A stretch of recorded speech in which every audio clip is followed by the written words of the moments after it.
Hi, Jeff here. I was talking to my son. Well, actually, my son and I went to a hotel, and we had to go somewhere, and we couldn't plan ahead for some reason, so we had to kind of just take a budget hotel around La right? And I had a really interesting experience because I'm talking about this quality service, and I talk about hotels, right, and restaurants because of baselines, and this is a really interesting one. So we had to get this budget hotel. Along the way, it was about half an hour, 45 minutes where we want to go to, but we did. But I didn't have to worry about calling and stuff, and it worked out really well. Bam, got it.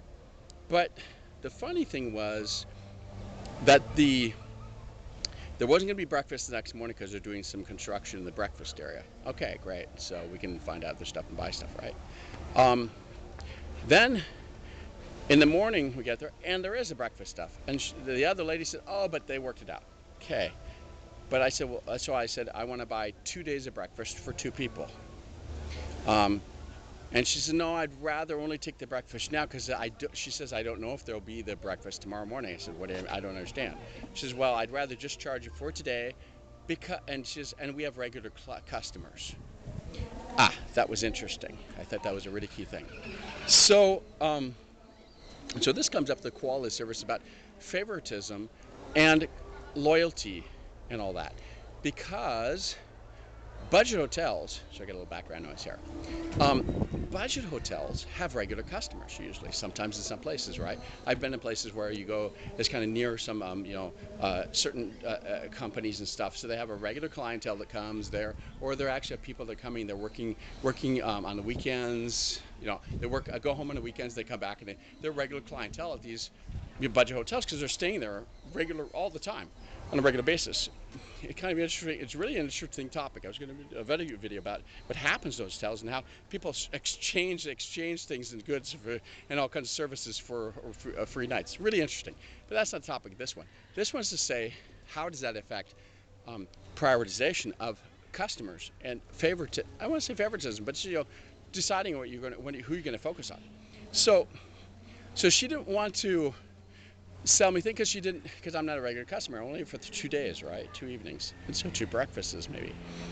And so I was thinking about it. I was thinking she would rather in a budget hotel focus on the regular customers who are going to come there all the time and try to make their experience good because they're going to buy more services and buy more stuff or buy something because they come regularly, right? They're not going to, but for her, it's not the one-off person for 2 days that interests her. Okay. Now compare that with another hotel. That's going to cost more, and I've done those too. I mean, they're regular too. And the funny thing is that the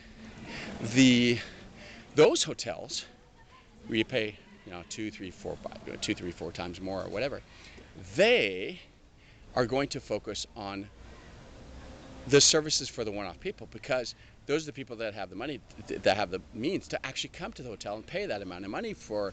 That's way better than a budget hotel. So the higher paying, the more paying hotels are going to focus on the customers, each individual, because you're paying the amount because you have the means to actually pay that thing, right? Whereas all the others don't have it to go to these budget hotels. Really interesting topic. So this affects quality of service. The quality of service that you get the hotels that cost more is going to be more individualistic, right? But the quality of service that you're going to can get in the budget hotels, nice you always get, is going to be more focused if you're a regular customer or not. And this fits into perfectly into customer loyalty. It just really fits into that really well. And quality service. The quality service that you get depends on the amount of customer loyalty that you're aiming for or not aiming for. And so I think it's kind of an interesting topic. It's something to think about. And you can see this in hotels. I've seen this in several of these, the different levels of hotels. And I think we need to look at how we apply that also to our customers in other fields, whatever they may be. This can affect how we negotiate with customers, how often we're going to have them or not, and how much we're going to make them pay or not, depending on those factors of customer loyalty or not. Because sometimes not having customer loyalty is okay. It's actually fine, and you don't care about it. It's something that we always say that I got from the it's not always true. So this is kind of an interesting thing to think about. So yeah, I'll do that, and I'll make a few more videos as we're going on, and kind of going down this more. Think about how this you can cascade this down to other topics. Thanks so much, Jeff Al.